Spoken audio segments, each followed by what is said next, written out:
ખરેખર નૃત્ય જોતા આપણને એવું કહેવાનું મન થાય કે ખરેખર ખૂબ જ સરસ રીતે એમને નૃત્ય કર્યું। ત્યારબાદ આપણે કાર્યક્રમને આગળ વધાવીએ ત્યારે આપણી વચ્ચે એક એવું વ્યક્તિત્વ ઉપસ્થિત છે કે જે દુગ્ધા જેવા દુર્ગમ વિસ્તારમાંથી નીકળી દેશ અને દુનિયામાં આપણા સમાજનું નામ રોશન કર્યું છે। જે પ્રાંગણમાં આપણે ઉપસ્થિત છે તે પ્રાંગણ એકલવ્ય તીરંદાજી એકેડેમીની સ્થાપના 2005માં 30 બાળકો સાથે ખૂબ જ સંઘર્ષ કરીને દિનેશભાઈ ભીલે કરી હતી। ત્યારબાદ 2005 થી 2024 સુધી એકલવ્ય તીરંદાજી એકેડેમીના 40 તીરંદાજો નેશનલ મેડલિસ્ટ થયા। 2 તીરંદાજ આંતરરાષ્ટ્રીય કક્ષાએ ભાગ લીધો। રાષ્ટ્રીય કક્ષાએ એકેડેમીના તીરંદાજોએ 38 ગોલ્ડ મેડલ પ્રાપ્ત કર્યા, 35 સિલ્વર મેડલ પ્રાપ્ત કર્યા, 31 બ્રોન્ઝ મેડલ પ્રાપ્ત કર્યા। કુલ 112 મેડલો રાષ્ટ્રીય કક્ષાએ જીત્યા છે। દિનેશભાઈ ભીલ સતત 3 વાર રાષ્ટ્રીય વિજેતા બન્યા।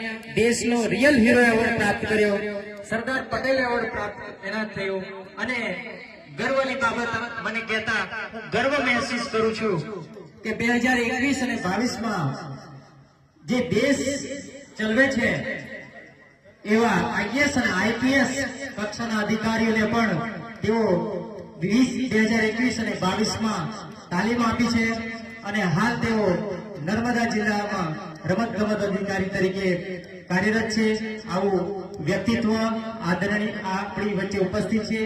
આદરણીય દિનેશભાઈ ભીલને હું વિનંતી કરીશ કે તેઓ આજના પ્રસંગને અનુરૂપ 2 શબ્દ કહેશે। આપણે તાળીઓથી એમને વધાવી લઈશું।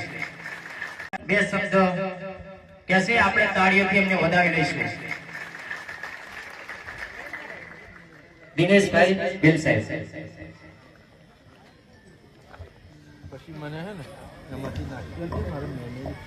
સૌને જોહાર। આજે આપણે એકલવ્ય તીરંદાજી એકેડેમીમાં આદિવાસી એકતા પરિષદ ના કાર્યક્રમમાં મારી સન્મુખ સૌ આદિવાસી યોદ્ધાઓ, મહાનુભાવો, અલગ અલગ પાર્ટીમાંથી પધારેલા સૌ આગેવાનો, સૌથી પહેલા તો આજે તમે મારા આંગણમાં પધાર્યા છો એટલે એકલવ્ય તીરંદાજી એકેડમી વતી સૌને આવકારું છું। હમણાં જે પરિચય આપ્યો તો એ સિવાય ઘણી બધી બાબતોથી અમે લોકો એકલવ્ય તીરંદાજી એકેડમી ઉભી કરેલી, ઘણા બધા સંઘર્ષો કર્યા। આપણે સૌ જાણીએ છીએ કે રામાયણનો સ્વયંવર હોય કે મહાભારતમાં એકલવ્ય તીરંદાજી શીખવાની ઝંખના, આ તમામ બાબતોની અંદર તીર ધનુષનું મહત્વ ખૂબ વધારે છે। એ સિવાય પણ દેશની આઝાદી માટે બિરસા મુંડા, તાત્યા ટોપે આવા જે મહાન ક્રાંતિકારીઓ થઈ ગયા તેઓએ પણ આ તીરંદાજીની લડાઈથી એ લોકોએ અંગ્રેજોને હરાવેલા છે। મારો તો વિચાર એવો જ હતો, આપણે બધા કદાચ તીર ધનુષ ભૂલી ગયા છે, માંડ એકાદ બે ઘરમાં હશે તીર ધનુષ, પણ મારી જે વારસાગત કળા હતી એનો મેં ઉપયોગ કર્યો। આપણે બધા સૌ જાણતા હતા એક જમાનાની અંદર આપણે તીર ધનુષ માં રોજ આપણા પોલીસ સ્ટેશન કેસો થતા હતા, રોજ ઝઘડાય, અને એ તીર ધનુષ ને આપણે ભૂલીને મારો જે ઉપાય હતો, આપણી જે વારસાગત સ્કિલ છે એ સ્કિલને રાષ્ટ્રીય અને આંતરરાષ્ટ્રીય કક્ષાએ કેવી રીતના લઈ જઈ શકાય એના માટેના પ્રયત્નો કર્યા। આજે આપણને સફળતા મળી છે અને આપણે સૌ જે કળા છે એને રાષ્ટ્રના અને આંતરરાષ્ટ્રીય કક્ષામાં ઉપયોગ કરીએ અને આપણી જે સ્કિલનો જે લાભ છે આપણા બાળકોને આપી શકીએ એવા આપણે બધાએ પ્રયત્ન કરવાના છે. આપણા આદિવાસી સમાજની અંદર એટલી બધી સ્કિલ પડેલી છે. તમે રનિંગ ની અંદર જોવા જાવ તો સરિતા ગાયકવાડ છે ડાંગ જિલ્લાની અંદર. એ આદિવાસી દીકરી છે.